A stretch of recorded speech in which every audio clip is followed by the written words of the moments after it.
ونعوذ بالله من شرور أنفسنا ومن سيئات أعمالنا. من يهده الله فلا مضل له ومن يضلل فلا هادي له.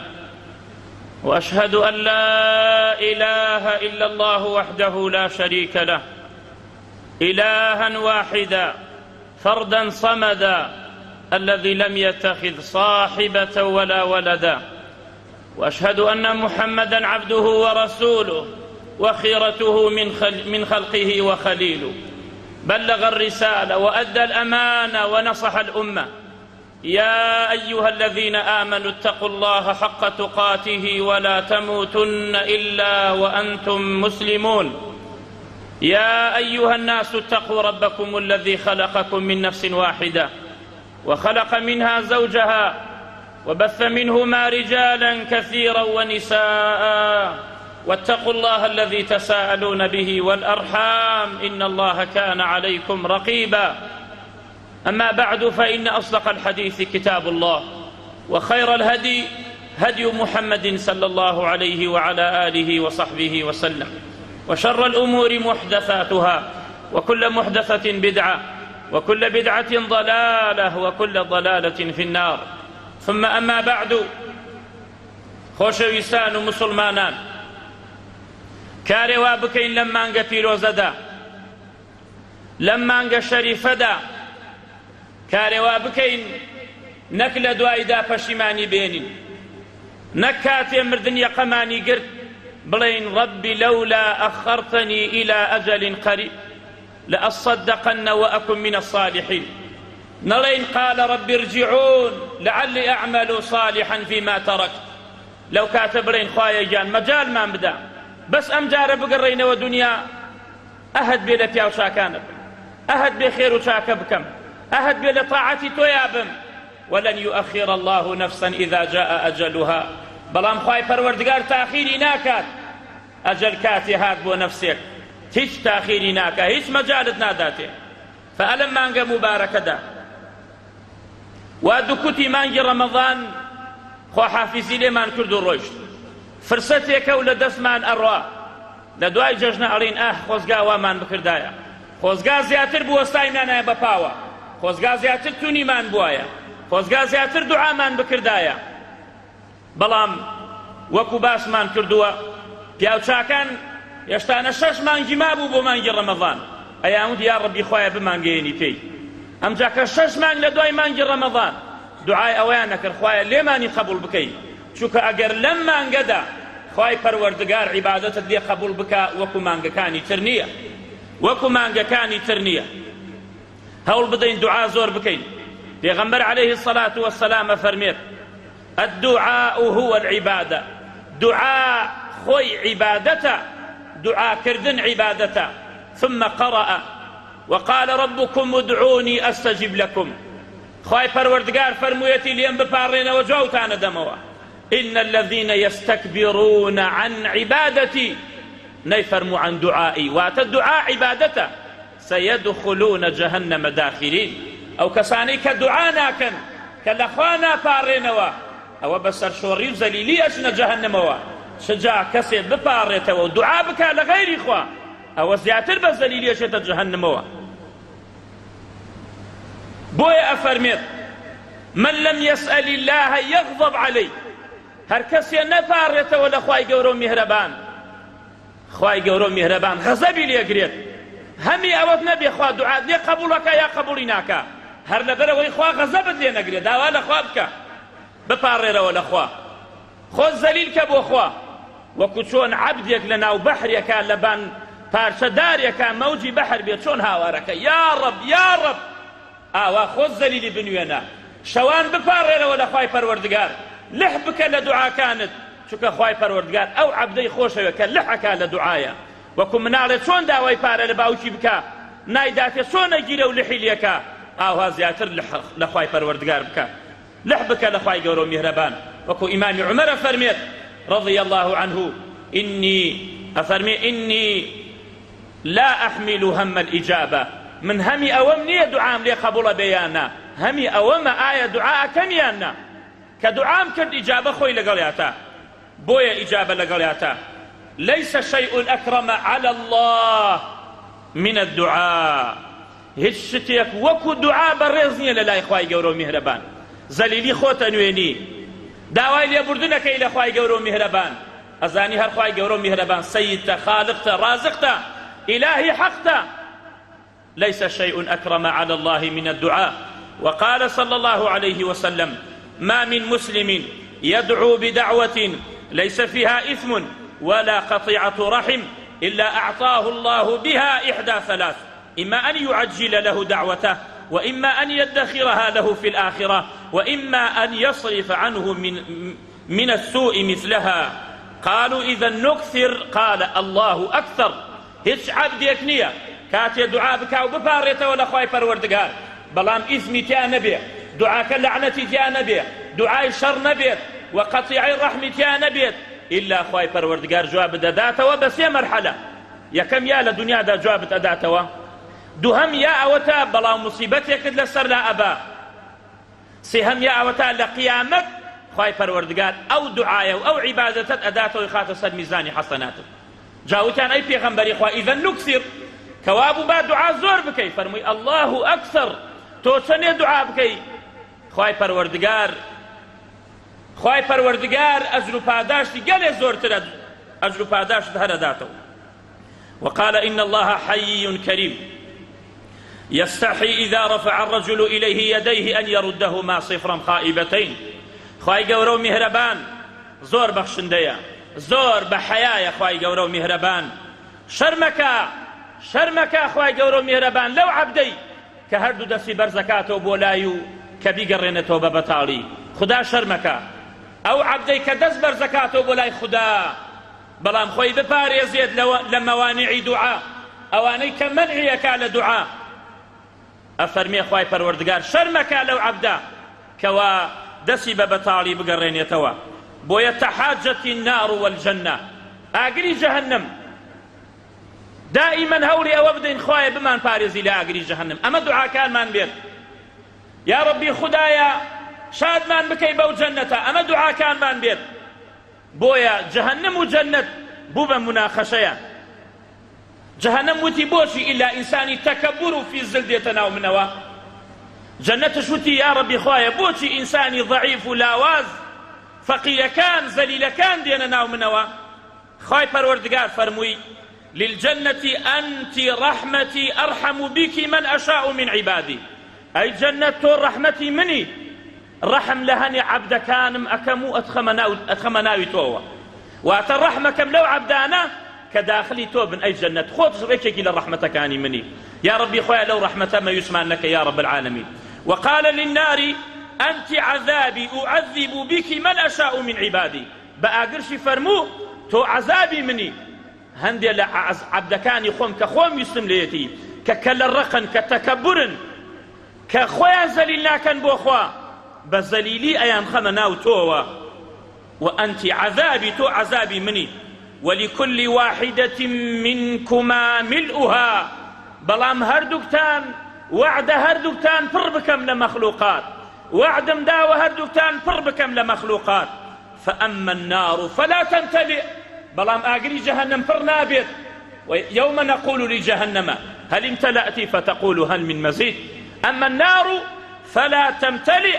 فيضع قدمه عليها، وفي رواية حتى يضع الله رجله فيقول قط قط قط سيجار جهنم آوارد، فهنالك تمتلئ ويزوى بعضها إلى بعض. رواه مسلم.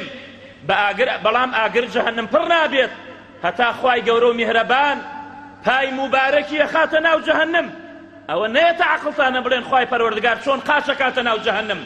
تەشبیهات نەبێت. ولله المثل الأعلى. چۆن قاقزێکی ئەوە نەبستێنی لە بەردەم خۆتە تۆ پا بنەیتە بانی چەندە تەئسیر لێتۆکە،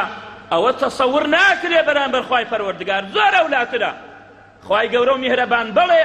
پێغەمبەرە فەرمێ صلی الله عليه وسلم قاچی مبارەکی خاتە ناو جەهەنەمەوە هەتا جەهەنەم ئەڵێ قەت قەت خوایە بەس پڕ بوو. ئەلەو کاتە جەهەنەم هەمووی ئەدرێتە منی یەکاو جەهەنەم، ئەمجا کاڵێ بەسە ئێستا کە پڕ بووم، يوم نقول لجهنم هل امتلأت وتقول هل من مزيد. أم حديثش إمام بخاري رواية يكاو إمام مسلم رواية يكا 2846. بەڵێ عاقڵە و کەسەیە لە دنیادا ئەو کارانە بکات کە لە ئاگری جەهەنم بتپارێزێ، چونکە وەڵڵاهی ئەو جەهەنمە خوای گەورە و میهرەبان بمان پارێزێ لێی کە ئەلەم مانگەدا قاپیەکان داخراوە هەوڵ بدەین لە دوای مانگی ڕەمەضان قاپیەکان لە خۆمان نەکەینەوە. ئەو ئاگرە گەرمەی لە دنیادا هەیە، کام بورکان گەرمە لە دنیادا جوزئێکە لە 100 جوزئی جەهەنم. 100 جوزئی جەهەنم خوای گەورە و میهرەبان بمان پارێزێ. و ئینسانی عاقڵ و ژیر ئەو کەسەیە دائیمەن بپارڕێتەوە لە خوا، داوای ئەو جەنەتە بکە. فمن زحزح عن النار وأدخل الجنة فقد فاز. ئەوە براوەی تەواو ئەوەیە کە لە ئاگری جەهەنم ڕزگارت بێ و بچرە جەنەتەوە. وقال تعالى لا يستوي أصحاب النار وأصحاب الجنة أصحاب الجنة هم الفائزون. وكو يكنين أهل آقر وأهل جنة، أهل جنة براوي تواو أوان أو براوي كلا دنيا دا عملك كردواك أبو جنة وأفاريت ولا دعا كانيا. پیغمبر عليه الصلاة والسلام أفرميت قال لرجل ما تقول في الصلاة؟ قال أتشهد ثم أسأل الله الجنة وأعوذ به من النار. أما والله ما أحسن دندنتك ولا دندنة معاذ. فرمي شير إلى دعاء كانت فرمي شايت ما دينم أم جاء أسأل الله الجنة دعواكم يا ربي خوايا بمكيت الجنة وأعلم خوايا لا أقري جهنم بن فارزي بلام نازان ما يبيغمبري خوا دعاكاني تو معاذ كري جبل نازان باسي شيكي فرمي حولها ندندين إيه مشهر لدوري أويا أسرينوا إيه مشهر لين يا ربي خوايا بمان كيت الجنة لا أقري جهنم بمان فارزي. وقال من سأل الله الجنة 3 مرات للروجيا كاسي جار بلي اللهم إني أسألك الجنة. قالت الجنة اللهم أدخله الجنة. جنة ديتك سكردن ألا يا ربي خوايا بي خيت الجنة. ومن استجار من النار 3 مرات قالت النار اللهم استجره من. هركسي للروجيا كاسي جار بلي اللهم إني أعوذ بك من النار إلا أقري جهنم يا ربي خوايا لمن بباريزة. ولا روايتك حود جار روجي حود جار بلي اللهم إني أسألك الجنة وأعوذ بك من النار. خوايا داوات يكن بمان كيت الجنة وبنات بيقرين لأقري جهنم. وحديثي كواء ملائكاني تايبة لسر زويدا أقرين بو مجلسك أقرين مجلسي علم مجلسي ذكري خوا باس كردني پیغمبر عليه الصلاة والسلام دوري آندن هتا وكو دوري آندنو أسنو بوبان كأسنو بان خواي قورو مهربان أفرمي عبدكان من تان شون جيهش ألا يا ربي خدايا رويشت من خليكي دعاو بارانو بون جيان من هيش دعاو بارانو أنا توكل خدا أفرمي دعواي شي أنا كل خدا أفرمي دعواي شي أنا كل ألا يا ربي خوايا دعواي جنتك أنا كل أفرمي أين شي خوايا أنا باراست ألا يا ربي خوايا لا أقلكت خدا أفرمي باش أوان جنتي من ينبينيوا أوان أقري من ينبينيوا دعواي شي تلي أنا كل أيامود يا ربي خوايا دعواي استغفاري أنا كل أيامود خوايا لمن خوش بي خواي قولوا مهربان فرميات قد غفرت لهم وشايد بن قد غفرت لهم وأعطيتهم ما سألوا وأجرتهم مما استجاروا وشايد بن أو من ليان خوش بوم أويك دعوايان كرد جنة أو أيان دمية أويك ودعواي خو باراسن ليكن كجهنم أو أيان بارازم لأقري جهنم. فبرا كانم پیغمبر صلى الله عليه وسلم أفرميت الجنة أقرب إلى أحدكم من شراك نعله. جنة زور نيزقل إيوة وكل قيتان كي بيلا وكي باي زياتر نيزقل إيوة وآقرش هروها نيزقل يتوى. الجنة أقرب إلى أحدكم من شراك نعله أو بلزواني نعلكت جنة لو نيزقتر اليد وآقرش هروها لتو نيزقتر. معناه أويا إنسان هول بدا ومقيد بيت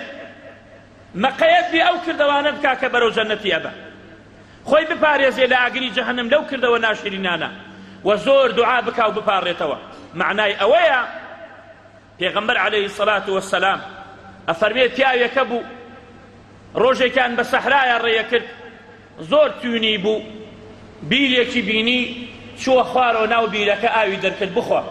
کاتێ هاتە بان سەیرەکە سەگێک وەستاوە بە دەستی عەرزەکە هەڵەکەنێ و لە توێنە زبانی دەرکردووە وتی ئەوەی بەسەرم من هاتووە بەسەر ئەو سەگەشە هاتووە خوفەکەی داکەنێت ئەی خاتە بە دگانی ئەیگرێت و لە بیرەکە ئەچێتە خوارەوە لە سەحرایەکی چۆڵ ئەمە بۆ خوایە ئاو دەرەکاو ئەی خاتە بەردەم سەگەکە ئەی خوات خوای پەروەردگار لێی خۆشە بێت الجنة أقرب إلى أحدكم من شراك نعل الجنة أقرب إلى أحدكم من شراك نعله والنار مثل ذلك أقري جهنم شروها أفرمي آفرتكم بيني لجهنم أسوتا پشلەیەکی حەبس کردوبوو نە ئاوی داپێی و نە نانی داپێی و نەبەرە لای کرد هەتاوەکو تۆپی بەهۆی ئەوەوە خوای پەروەردگار کردێت جەهەنمەوە زۆر نێزگەلێتان جەهەنم و دوو پیاو هەبوون لە بەنو ئیسرائیل هەردووکیان برابوون یەکێکیان خەریکی تاوان بوو ئەوەکەی تریان خەریکی تاعەت و چاکە بوو هەجار نەجارێ براکەیە بینی ئەویت بەرام دە بەسە واز لە تاوان بێنە بەسە واز لە تاوان بێنە هەتاوەکو ڕۆژێکیان بە براکەی وت أبو عث علي رقيبا آياتون يرلاي بس بسر منه وهر لي واز بينا خليني وربي وازم لي بينا بيني خوم وخواي پروردگار قال والله لا يغفر الله لك أمن يود بيك كلمة والله خواي پروردگار ليت خوش نابي قال خواي پروردگار هردو كاني مرا بكابراي مجتهدي يود عابدك كوتي خالد خوش نابي فرمي أكنت بعالمة أو كنت على يدي أو كنت على ما في يدي قادرة تو درباري من علم تبو تو أوي لجرد صلاتي منها أو رحمة الزوراء لجرد صلاتي تو ياتا كو تدخل خوشنا به بيبن بو جهنم كابرا بن بو جهنم وقال للمذنب بتاوان باركيوت اذهب فادخل الجنة برحمتي تو بشجورو بو جنة برحمتي خوب قال أبو هريرة رحمه الله والذي نفسي بيده لتكلم بكلمة أوبقت دنياه وآخرته يكلمة يود دنيا وقيامة لدس خويدا دنيا وقيامة لدس خويدا ببارنا ودعاء بكن زور خصوصا لما انقيا ولم دشودا دعوا بكن اللهم إنا نسألك الجنة ونعوذ بك من النار أقول ما سمعتم وأستغفر الله العظيم لي ولكم الحمد لله رب العالمين والصلاة والسلام على أشرف الأنبياء والمرسلين نبينا محمد وعلى آله وصحبه أجمعين عباد الله إن شهر رمضان قرب رحيله وأزف تحويله وإنه شاهد لكم أو عليكم بما أودعتموه من الأعمال فمن أودعه عملا صالحا فليحمد الله على ذلك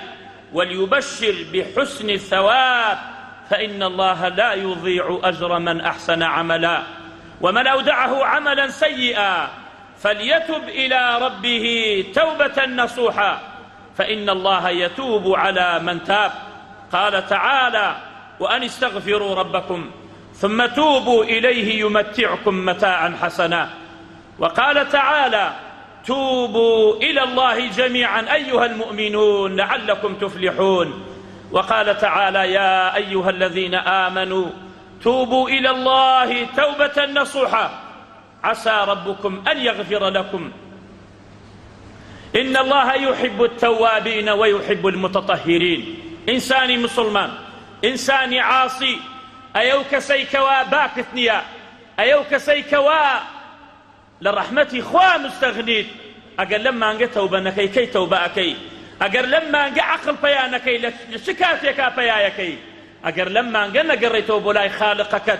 كي قريتو بولاي خواي قورو مهربان أما أنقى كوا أجرك كاداش تايدا زيادك وكان الصحابة من أحرص الناس على معرفة الأعمال الصالحة التي توصلهم إلى الجنة وتنجيهم من النار صحابة برزكان رزاي خوايان لبيت أيان زاني برسياري كرد بزانن كام كرد وبرو جنتي أنا با وكام كرد ولا أقري جهنم أيان باريزي فهذا معاذ بن جبل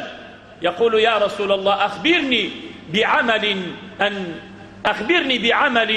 إن فعلته دخلت الجنة ويباعدني من النار قال لقد سألت عن عظيم وإنه ليسير على من يسره الله ئەی پێغەمبەری خوا کردەوەیەکم پێ بڵێ کە بمکاتە جەنەتەوە بەهۆی ئەو کردەوەیەوە و لە ئاگری جەهەنەم بمپارێزێ. و ئەفەرمێت پێغەمبەر عەلەیهی سەڵات وەسەلام ڕۆژێکان بە سەحابەکان من أصبح منكم اليوم صائما قال أبو بكر أنا قال ومن اتبع منكم اليوم جنازة ومن أطعم منكم اليوم مسكينا ومن عاد منكم مريضا فقال أبو بكر أنا قال ما اجتمعنا في امرئ إلا دخل الجنة كي لأيوة أمرو بروجوا أبو بكر فرموي من أبو بكر فرموي من أي پیغمبر إخوة وفرموي كي لأيوة أمرو سرداني نخوشي كدو أبو بكر رضاي إخوة ليبيه فرموي من أي پیغمبر إخوة فرموي أم صفة لهر كسي كابيا للروجيكا إلا أشيت الجنة أو كسا. وهذا عمرو بن الجموح عمري كر بن جموح باي شلبو زور أشلي دو دار شقي فيبو زور أشلي كاتي بانكرا بو جهاد وبو غزا كركاني يقي باوچان گروتان باوە تۆ شەلی خوای پەروەردگار عذری داوە پێ ليس على الأعمى حرج ولا على الأعرج حرج تۆ گونەحبار نابی دانسی تۆ ناتوانی بڕۆیتە ڕێوە دەستی کرد بە گریان چۆ لای پێغەمبەر عەلەیهی سەڵات وەسەلام فەرمووی ئەی پێغەمبەری خوا ڕجام وایە ئەم غەزایە لەگەڵ تا بم بەشکم لەو غەزایەدا شەهید بکرێم و بەو شەلی خۆمەوە بچمە جەنەتەوە بە گریانەوە. پێغەمبەر عەلەیهی سەڵات وەسەلام فەرمووی وازی لێبێنن هەتا وەکو لەناو مەعرەکەکە بوو کاتێکیان زانی باوچان ئەلەوێدا شەهید کراوە هەوڵیانەدا بۆ ئەو کردەوانەی کەوا لە جەنەت نێزگیان ئەکاتەوە. وهذا رجل من أهل الصفة أو چەند سەحابەی کەوا لە نێزگی مزگەوتی پێغەمبەر بوون عەلەیهی سەڵات وەسەلام ئەهلی سوفەیان پێوت زۆر فەقیر و نەدارا بوون هات خزمەتی پێغەمبەرێکە صلی الله عليه وسلم ئاوی دەستنۆژی بوو ئەبرد خەریکی بوو ئەمجا کە بینی پێغەمبەر عەلەیهی سەڵات وەسەلام ئەوەنە حرمەتی پێغەمبەرێک لێ و ڕێزی لێگرێ و کە خزمەتیەکە پێی فەرموو سەلنی پرسیارم لێ بکە چیت گەرەکە داوای چیم لێکەی داوایەکم لێ بکە فقلت أسألك مرافقتك في الجنة داوای ئەوەمەیە کە لەگەڵ تا بم لە جەنەتە ئەی پێغەمبەری خوا داوای سیارەی لێ نەکرد داوای قەسری لێ نەکرد گەرەکمە لەگەڵ تا بم لە جەنەتە ئەی پێغەمبەری خوا قال أو غير ذلك داوای شتێتر ناکەی قال قلت هو ذاك يا رسول الله بس أوم قرك قال فأعني على نفسك بكثرة السجود هذا داوای جەنەتیان کردووە ئەنەسی کوڕی نەضر ڕەزا و ڕەحمەتی خوای لێ بێت لە مەعرەکەی ئوحوددا کاتێ شەڕی ئەکرد زانی ئەمە جیهادە و لەگەڵ مشریکەکانە بە سەعدە فەرمێت یا سەعد والله من بۆنی جەنەتەکەم لە پشت شاخی ئوحودەوە واتێ بەرەو گژمە والله بۆنی جەنەت واتێ بە گژمە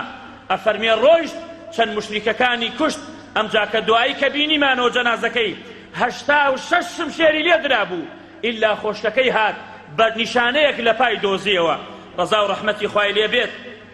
بۆیە ئەفەرمێ ئەم ئایەتە واتێگەم بۆ ئەنەسی کوڕی نەضر دابەزی من المؤمنين رجال صدقوا ما عاهدوا الله فمنهم من قضى نحبه ومنهم من ينتظر عمير كري حمام لمعركي بدر دا كسيش وبلا إيساكا لما نجي رمضان دا معركي بدر رويدا يكم معركة الإسلام ولقد نصركم الله ببدر وأنتم أذلة خواهي قورو مهربان سرتاني خصل معركي بدر بلان إيوش كم بوتان إيوش سيساتو شوارده كز بوتان مشركة كان 1000 كذبون همويان حشتريان بيبو همويان أسليان بيبو شمشير وهمو رمحي كانش بيبو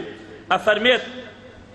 ألو كاتيا خريق سكردن بو المشركة كان هجوميان كرد توزي خرما لباوشي بو خريق خرما خواردن بو پیغمبر عليه الصلاة والسلام فرموي قوموا إلى جنة عرضها السماوات والأرض هرسن بو أو جنتي كبانا يكيوني أرض آسمانا قال قلت بخ كلميك تعجب استفهام پیغمبر عليه الصلاة والسلام فرموي چی وای لێت کرد کەوا بڵێ فەرمووی ئەی پێغەمبەری خوا ئەو جەنەتەی کەوا پانیەکەی ئەرز و ئاسمانە بەخوا هەتا ئەم چەند خورمایە ئەخۆم زۆرەکە خورماکانی فڕەدا و ڕای کرد بە ناو مشریکەکان ئەفەرمێت چەند کەسانێکی کوشت و لەوێدا شەهیدیان کرد بەو شێوەیە ئەو ئافرەتە کەوا پەرکەمی هەبوو کاتێ پەرکەمەی گرت عەورەتی دەرەکەوت چۆ لای پێغەمبەر عەلەیهی سەڵات وەسەلام ئەی پێغەمبەری خوا دوعام بۆ بکە بۆ ئەوەی چاک بم فرمووی دوعات بۆ بکەم بۆ ئەوەی چاک بیت دوعات بۆ بکەم یا ئەوە تا سەبر ئەگری و ئارام ئەگری بۆ جەنەت بڕۆی فەرمووی ئەی پێغەمبەری خوا دوعام بۆ مەکە قەینا با چاک نەبم داوای ئەوە ئەکەم سەبر ئەگرم هەتا وەکو ئەچمە ئەو جەنەتەوە بەڵام دوعایەکەم بۆ بکە کاتێ پەرکەمەم گریای پێغەمبەری خوا عەورەتم نەکەوێتە دەر ئەو دوعایم بۆ بکە عەورەتم نەکەوێتە دەر داوای شیفای نەکرد داوای چاکبوونەوەی نەکردەوە ئافرەتە ئەوە ئیمانە و ئەوە عەقیدەیە ئەوانە هەوڵیان بۆ ئەوە داوە الجنة دار السلام والنار دار البوار جنت ئەو داڕەیە کە ئەگەر بچیتە ژوورەوە سەرێ ناو جەنەت بدەی لە دنیادا هەرچەنێ لە خەفەت و خەمابی هەرچەنێ لە سەغڵەتیابی پێ فەرموون ئایا ناخۆشیت بینیوە لە دنیا ئەڵێ وەڵڵاهی قەت ناخۆشیم نەبینیوە ئەو ئاگرەیە ئەگەر بدەنە ناوێ و بتێر نەبان چەندێ دەوڵەمەند بی چەندێ تاغوت بی چەندێ دوژمنی ئیسلام بی چەندێ لە ناز و نیعمەتا بی پێت ئەڵێن ئایا خۆشیت بینیوە لە دنیا ئەلێ وەڵڵاهی قەت خۆشیم نەبینیوە لە دنیادا إن المتقين في جنات وعيون آخذين ما آتاهم ربهم إنهم كانوا قبل ذلك محسنين كانوا قليلا من الليل ما يهجعون وبالأسحار هم يستغفرون أما صفات أنبوة قليلا من الليل ما يهجعون شوان كما خوتن وبالأسحار هم يستغفرون بيش نيوجي بياني زور داوي ليبردنيا نكر زور داوي ليبردنيا نكر وقال والذين يبيتون لربهم سجدا وقياما والذين يقولون ربنا اصرف عنا عذاب جهنم إن عذابها كان غراما أهل الجنة أوانا كشوان كما خوتن هر بپاوبون هر لسجديابون أبارانوا أيامود يا ربي خوايا لآقري جهنم بمان باريزي چوك آقري جهنم وكو سيكوتين وايا أنتو جانتوا ليتنا بيتوا أما دعاي أوان بوا بلان إيمش واهاين لدشوي آخري مانجي رمضان دا أم فرصة لدسخو ما ندين وبيغمبر عليه الصلاة والسلام في العشر الأواخر من رمضان كان يجتهد في هذه الأيام بالعبادة ألم در روجدا زور خوي حاضر كربو عبادة كردن بيغمبر عليه الصلاة والسلام يكي خصائص كان أويا كان يجتهد في العشر الأواخر ما لا يجتهد في غيره أم در روجي رمضان زور مشغول عبادة بو وكو در روجكاني تر نبوة ويكي تر لخصائص كاني أم در روج برا كان يعتكف فيها اعتكافي أكر لمزقوتا أم در روج در ناسو لمزقوت نبشو نبروج ولا تباشروهن وأنتم عاكفون في المساجد خدا أفرمين يزقي خزانة كانت نكونوا كاتي ايوش اعتكافك لمزقوتا اعتكافش لزوم هذا المكان ببردوامي لو شوينيا بيت وكو أوي كخواي قوراء فننوا واتأي برستن اعتكاف أوي أمد شوا بالروج وبالشوي ولا مزقوت بي در نفي لمزقوت إلا بو ضرورت نبيت توشي جنابت بي يا نام خواردن يكا يا دزنيوش يكا بوشيوانا أجينا سرداني نخوشو دعاي جنازش پیغمبر عليه الصلاة والسلام أمد الشوا خريكي مناجات بو خريكي ذكر بوشي لبر أوي ليلة القدر تايا يكيك لخصائص كان تري أن فيها ليلة القدر التي هي خير من 1000 شهر أمد الشوا ليلة القدر تايا ليلة القدرش عبادة كردن تايدا بجوري 83 صال و 3 مانگا لهزار من خيري زياتر أو شوي ليلة القدر أمد شوي أخير دا ولو صاليك وفاتي كر پیغمبر عليه الصلاة والسلام 20 شو لمزقوت ما ودرنا شو دروا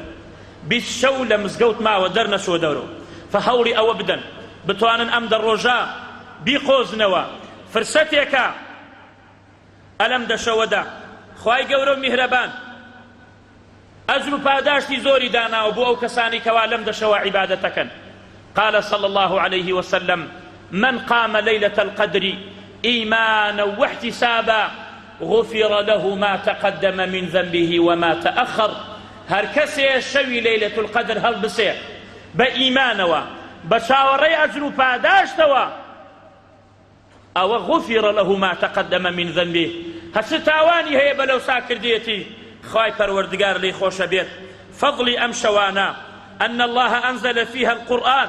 الذي به هداية البشر وسعادتهم في الدنيا والآخرة هداية بشر لو قرآنية كألم مانقيا دابزي ولا شوي ليلة القدر دابزي.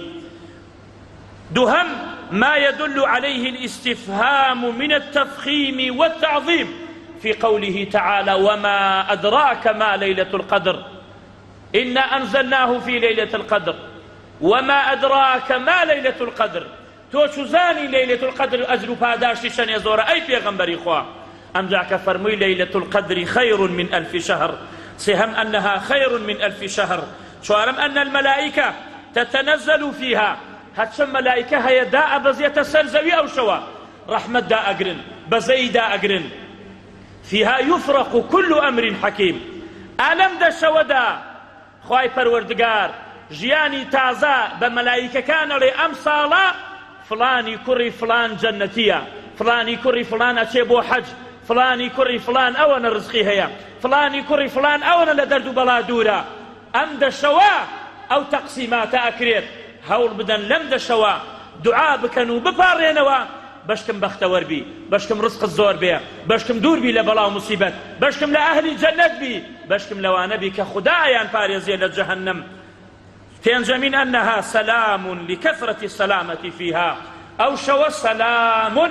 هي حتى مطلع الفجر سلامته قاتي جهنم داخراوا كس عذاب نادري همي سلامته وملائكة دابزنا ديار مسلمانان سلاميان لأكن ششم أن الله أنزل في فضلها سورة كاملة تتلى إلى يوم القيامة لفضل قوري أمد شوا خواهي پروردگار سورتيكي داقردو ناوي القدر هتا وكروج قيامة أخر ريتوا تنزل الملائكة والروح فيها بإذن ربهم هتش ملائكة هي دابزيت روحش لقليانا واتا جبرائيلش لقليانا دا أبزنا لاي مسلمانان دا جبرائيل ديت همو ملائكة ديب وأوي ميوان داري توبكن توش نكي أو دشوا إهمالي بكي هرب خو ببيت السر بسيري فيلم ومسلسلات ببيت السر هم دشوا فرصة لدسي خوتان مدن هول بدن اعتكاف بكن هول بدن زور دعاء بكن زور ببارينوا پیغمبر عليه الصلاة والسلام ألم دشوا دا زور أبارايوا هتاوكو عائشة رضا ورحمتي خواهي لي بيني سيركا هردو باي پیغمبر عليه الصلاة والسلام پنماوا هردو باي آوساوا باي شقي بردوا أفرمي أي پیغمبري خواه تو خواهي پروردگار لپاشو پیشت خوش بوا وناوسي أو شي فرمو أقر خواه ليم خوش بوا أفلا أكون عبدا شكورا أي شكرانا بجيري خواهي قورو مهربان نبب للسجدية أكوت زور دعايا كرد هتاوكو جبريل ديت زور أقريا خواهي قورو فرمي برو جبريل پێی بفەرمە بۆ ئەوە ناگریە فەرمووی سەلامت لێ بێ پێغەمبەری خوا بۆ ئەوە ناگریەی ئەوش ئەی فەرموو ئومەتەکەم خوای گەورە و میهرەبان فەرمی وعد بێ ئینا سەنوڕضیکە فی ئومەتیکە وعد بێت ئێمە ڕازیت بکەین دەربارەی ئومەتەکەت كل نبي لكل نبي دعوة مستجابة همو پێغەمبەرێک دوعایەکی هەبوو دوعاکەی قبول بوو بەڵام هەموو پێغەمبەرەکان دوعاکانیان کرد لە قەومەکەیە موسى فەرمووی ربنا إنك آتيت فرعون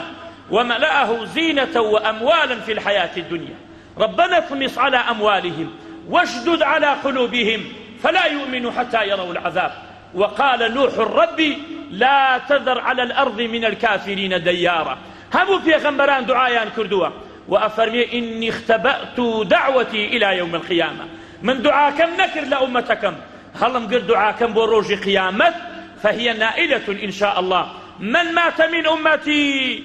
لا يشرك بالله شيئا إن شاء الله أمي دوار مو دعائي من هلم قرد بو قيامت بو أمتكم بو أو كساني كمردون بلام شريكان بو خوا قرار ندابيت با أواني شريك بو خوا قرار دن خليكي الشرك وكفر وخرافة أوان لشفاعتي پیغمبر عليه الصلاة والسلام والله محروم فهي نائلة إن شاء الله لأمتي من مات من أمتي لا يشرك بالله شيئا بلام هرچني تاوان تقور بيه هرچني تاوان الزور بيه ما دام توبة أكي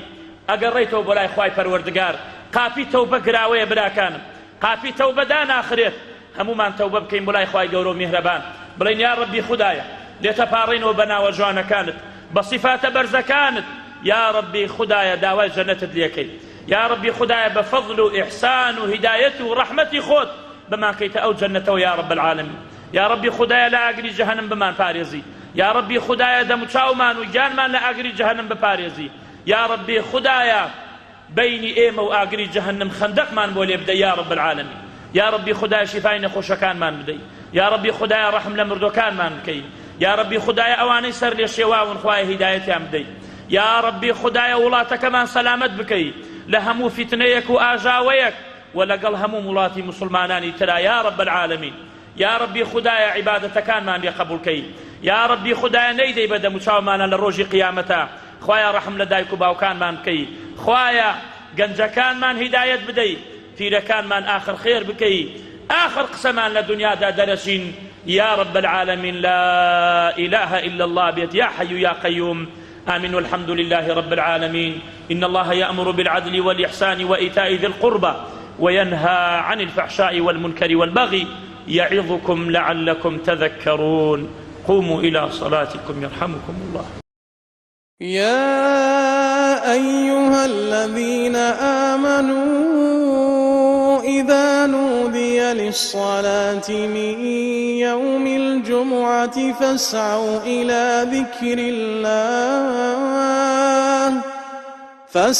إلى ذكر الله وذروا البيع ذلكم خير لكم إن كنتم تعلمون.